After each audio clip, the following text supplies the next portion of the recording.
ঠিক তদ্রুপ লা ইলাহা ইল্লাল্লাহ হচ্ছে সবচেয়ে বড় সাক্ষী।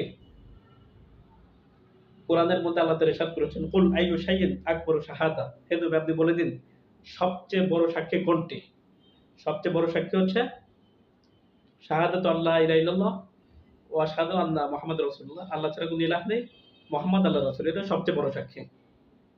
এবং এক্ষেত্রে আয়াত আছে, শাহিদাল্লাহু আন্নাহু লা ইলাহা ইল্লা হুয়াল মালায়েকা ওয়া উলুল ইলমি কায়িমান বিল কিসত।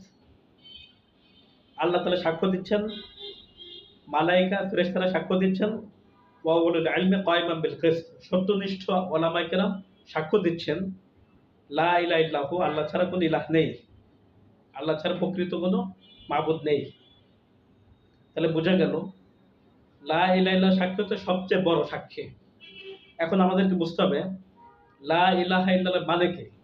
এর অর্থ কি? এর মর্মার্থ কি? এর মূল